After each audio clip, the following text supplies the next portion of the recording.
ಇದನ್ನು ನಮ್ಮ ರಾಜ್ಯ ಲೆಕ್ಕದಲ್ಲಿ ಸೇರಿಸಬೇಕು. ಯಾಕೆಂದ್ರೆ ನಮ್ಮ ಜನರಿಂದ 2026ರವರೆಗೆ ಜಿಎಸ್ಟಿ ಸೆಸ್ ಅನ್ನು ಕೇಂದ್ರ ಸರ್ಕಾರ ಸಂಗ್ರಹಿಸುತ್ತಿದೆ. ಅದರಲ್ಲಿ ನಮಗೆ ಪಾಲು ಕೊಡಿ ಎಂದರೆ ನಿಮಗೆ ಸಾಲ ಕೊಡುತ್ತೇವೆ, ಅದನ್ನು ತೀರಿಸುತ್ತಿದ್ದೇವೆ ಎನ್ನುತ್ತಾರೆ. ನಮಗಿರುವ ಮಾಹಿತಿಯ ಪ್ರಕಾರ ಅವರು ಕೊಟ್ಟ ಸಾಲ 30,516 ಕೋಟಿ ರೂಗಳು 2020ಕ್ಕೆ ಮುಗಿದು ಹೋಗಿದೆ. ಇನ್ನು ಆಶ್ಚರ್ಯಕರ ವಿಚಾರವೆಂದರೆ ವಿರೋಧ ಪಕ್ಷದವರು 2022-23ರಲ್ಲಿ 44,549 ಕೋಟಿ ರು ಸಾಲ ತೆಗೆದುಕೊಳ್ಳಲಾಗಿತ್ತು ಎನ್ನುತ್ತಾರೆ. ವಾಸ್ತವ ಸ್ಥಿತಿ ಏನೆಂದರೆ ಕೇಂದ್ರ ಸರ್ಕಾರ ಇಲ್ಲಿ ಚುನಾವಣಾ ರಾಜಕೀಯ ಮಾಡಿತು.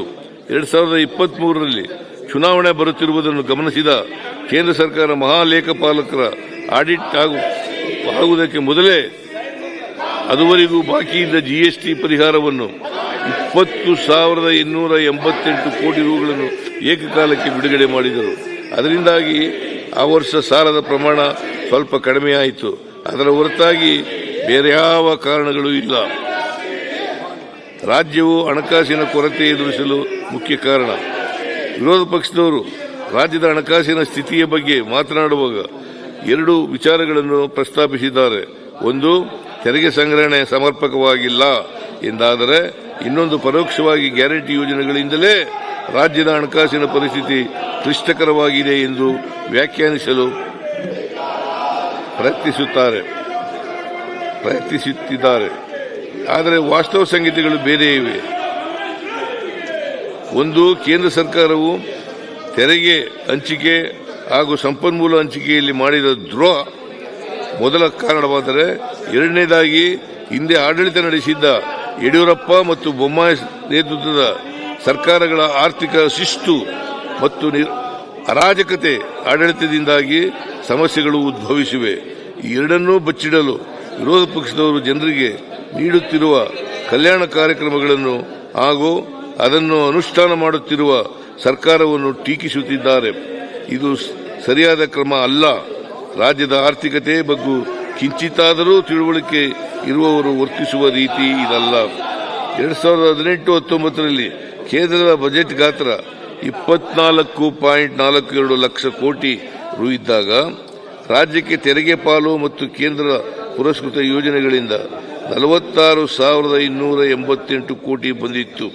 ಈಗ ಕೇಂದ್ರದ ಬಜೆಟ್ ಗಾತ್ರ 50.65 ಲಕ್ಷ ಕೋಟಿ ರೂಪಾಯಿ ಮೀರಿದೆ. 2018-19ಕ್ಕೆ ಹೋಲಿಸಿದರೆ ಶೇಕಡ 100ರಷ್ಟು ಹೆಚ್ಚಾಗಿದೆ. ಈ ಲೆಕ್ಕಕ್ಕೆ ಹೋಲಿಸಿದರೆ 25-26ನೇ ಸಾಲಿಗೆ ನಮಗೆ ಕನಿಷ್ಠ 1 ಲಕ್ಷ ಕೋಟಿ ರೂಗಳು ತೆರಿಗೆ ಪಾಲು ಮತ್ತು ಕೇಂದ್ರದ ಪುರಸ್ಕೃತ ಯೋಜನೆಗಳಿಂದ ಅನುದಾನ ಬರಬೇಕಾಗಿತ್ತು. ಈ ಅನುದಾನ ನಿರೀಕ್ಷಿತ ಪ್ರಮಾಣದಲ್ಲಿ ಬರಲಿಲ್ಲ. ಒಂದು, ನಮಗೆ ಸಮರ್ಪಕವಾಗಿ ತೆರಿಗೆ ಪಾಲು ಸಿಗುತ್ತಿಲ್ಲ, ಯೋಜನೆಗಳನ್ನೂ ತೆಗೆದುಕೊಳ್ಳುತ್ತಿಲ್ಲ. ಇದು ಕೇಂದ್ರ ಸರ್ಕಾರದ ಪರಿಸ್ಥಿತಿ. ಕರ್ನಾಟಕಕ್ಕೆ 14ನೇ ಹಣಕಾಸು ಆಯೋಗವು ಶೇಕಡ 4.71 ತೆರಿಗೆ ಪಾಲು ನೀಡಿತ್ತು. ಆದರೆ 15ನೇ ಹಣಕಾಸು ಆಯೋಗವು ಶೇಕಡ 3.64 ಇಳಿಸಿದರು. ಶೇಕಡ 20ರಷ್ಟು ಕುಸಿತವಾಯಿತು. ಇದರಿಂದ ಪ್ರತಿ ವರ್ಷ 13,000 ಕೋಟಿ ರೂಪಾಯಿ ರಾಜ್ಯಕ್ಕೆ ನಷ್ಟವಾಗುತ್ತಿದೆ.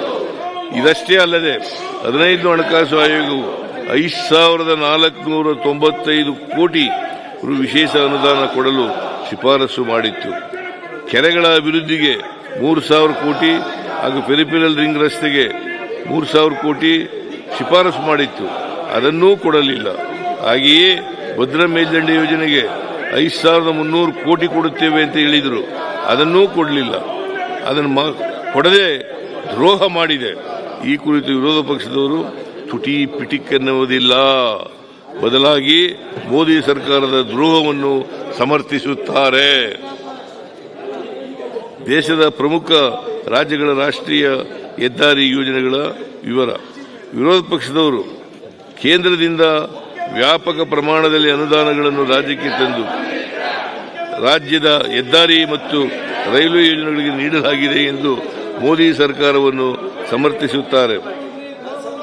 ಡಿಸೆಂಬರ್ 9ಕ್ಕೆ 2024ರಿಂದ ಭಾರತೀಯ ರಿಸರ್ವ್ ಬ್ಯಾಂಕ್ ಪ್ರಕಟಿಸಿರುವ ದಾಖಲೆಗಳ ಪ್ರಕಾರ ಸತ್ಯಾಂಶ ಈ ರೀತಿ ಇದೆ.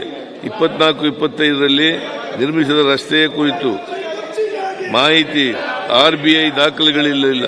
9 ವರ್ಷಗಳಲ್ಲಿ ಕರ್ನಾಟಕದಲ್ಲಿ ಮನಮೋಹನ್ ಸಿಂಗ್ ಅವರ ನೇತೃತ್ವದ ಸರ್ಕಾರ 2329 ಕಿಲೋಮೀಟರ್ ರಸ್ತೆ ನಿರ್ಮಾಣ ಮಾಡಿತ್ತು. 2014ರಿಂದ 24ರವರೆಗೆ 2014 ಕಿಲೋಮೀಟರ್ ರಸ್ತೆಯನ್ನು ನಿರ್ಮಿಸಲಾಗಿದೆ. 2005ರಿಂದ 2014ವರೆಗಿನ 9 ವರ್ಷಗಳಲ್ಲಿ ಸುಮಾರು 7 ವರ್ಷಗಳ ಕಾಲ ಕಾಂಗ್ರೆಸ್ಸೇತರ ಸರ್ಕಾರ ರಾಜ್ಯದಲ್ಲಿ ಆಡಳಿತ ನಡೆಸಿದ್ದವು. ಆದರೂ ಕೂಡ ಮನಮೋಹನ್ ಸಿಂಗ್ ಅವರ ಸರ್ಕಾರ ಕರ್ನಾಟಕದ ಅಭಿವೃದ್ಧಿಗೆ ಅನುದಾನಗಳನ್ನು ಯಥೇಚ್ಛವಾಗಿ ಕೊಟ್ಟಿತ್ತು ಹಾಗೂ ಮೂಲಸೌಕರ್ಯ ನಿರ್ಮಾಣ ಮಾಡಲು ಶ್ರಮಿಸಿತು. ಇರಲಿ, ಮೋದಿಯವರು ಅಧಿಕಾರಕ್ಕೆ ಬಂದ ಮೇಲೆ 10 ವರ್ಷಗಳಲ್ಲಿ ಹಿಂದೆ ನಿರ್ಮಿಸಿದ್ದಕ್ಕಿಂತ ಕಡಿಮೆ ಉದ್ದದ ಹೆದ್ದಾರಿ ನಿರ್ಮಿಸಲಾಗಿದೆ.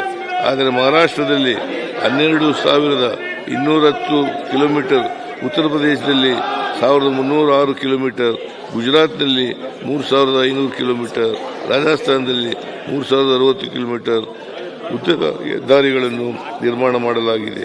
ಈ ವರ್ಷ ಇನ್ನೂ ಎಲ್ಲ ರಾಜ್ಯಗಳ ಬಜೆಟ್ ಆಗದಿರುವ ಕಾರಣಕ್ಕೆ ನಾನು 2024 ಬಜೆಟ್ಗಳಲ್ಲಿ ಕೇಂದ್ರ ಸರ್ಕಾರದಿಂದ ತೆರಿಗೆ ಪಾಲು ಹಾಗೂ ಕೇಂದ್ರ ಪುರಸ್ಕೃತ ಯೋಜನೆಗಳಲ್ಲಿ ಎಷ್ಟೆಷ್ಟು ಅನುದಾನ ರಾಜ್ಯಗಳು ಪಡೆದಿವೆ ಎಂಬುದನ್ನು ಹೇಳುತ್ತೇನೆ.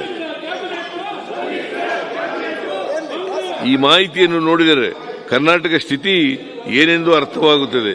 ಈ ಮಾಹಿತಿ ಸದನಕ್ಕೆ ಇರಲಿ ಎಂಬ ಉದ್ದೇಶದಿಂದ ನಾನು ಬಿಜೆಪಿ ಆಡಳಿತದ ಪ್ರಮುಖ ರಾಜ್ಯಗಳು ಹಾಗೂ ಕರ್ನಾಟಕವನ್ನು ಹೋಲಿಕೆ ಮಾಡಿ ಈ ಮಾಹಿತಿಯನ್ನು ನಿಮ್ಮ ಮುಂದೆ ಇಡುತ್ತೇನೆ.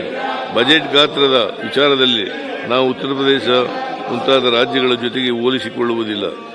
24-25ರ ಬಜೆಟ್ನ ಅಂಕಿಅಂಶಗಳಿವು ಪರಿಷ್ಕೃತ ಅಂದಾಜಿಗೆ ಹೋಗುವುದಿಲ್ಲ. ಉತ್ತರ ಪ್ರದೇಶದ ಒಟ್ಟು ಬಜೆಟ್ನಲ್ಲಿ 45%ರವರೆಗೆ ಕೇಂದ್ರ ಸರ್ಕಾರದ ತೆರಿಗೆ ಪಾಲು ಸಹಾಯಧನಗಳು ಲಭಿಸುತ್ತವೆ. ಮಧ್ಯಪ್ರದೇಶಕ್ಕೆ 40%ರವರೆಗೆ, ರಾಜಸ್ಥಾನಕ್ಕೆ 24% ಕೇಂದ್ರ ಸರ್ಕಾರದ ತೆರಿಗೆ ಪಾಲು ಮತ್ತು ಸಹಾಯಧನಗಳು ಲಭಿಸುತ್ತವೆ.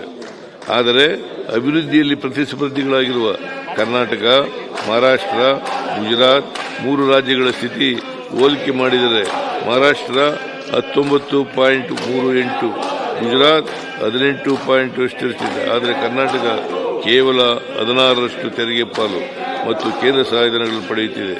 ನಮಗೆ ಮಹಾರಾಷ್ಟ್ರಕ್ಕೆ ಕೊಟ್ಟಿರುವ 19.38ರಷ್ಟು ಪಾಲು ಕೊಟ್ಟಿದ್ದರೂ ಕೂಡ ಸುಮಾರು 72,000 ಕೋಟಿ ಸಿಗುತ್ತಿತ್ತು.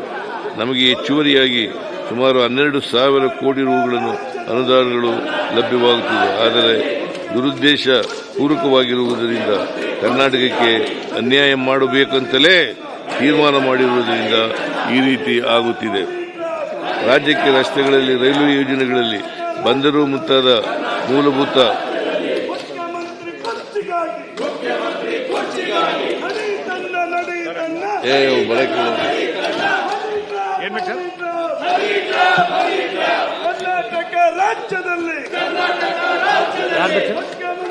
ಇವ್ರನ್ನ ಬರಕ್ಕೆ ಹೇಳು, ಇಲ್ಲಿ ಅಟೆಂಡರ್ಗಳು. ರಾಜ್ಯಕ್ಕೆ ರಸ್ತೆಗಳಲ್ಲಿ, ರೈಲ್ವೆ ಯೋಜನೆಗಳಲ್ಲಿ, ಬಂದರು ಮುಂತಾದ ಮೂಲಭೂತ ಸೌಕರ್ಯ ಯೋಜನೆಗಳಲ್ಲಿ ಮಹಾರಾಷ್ಟ್ರ, ಗುಜರಾತ್ ಮುಂತಾದ ರಾಜ್ಯಗಳಿಗೆ ಕೊಟ್ಟಷ್ಟು ಅನುದಾನಗಳನ್ನು ಕೊಡಲಿಲ್ಲ.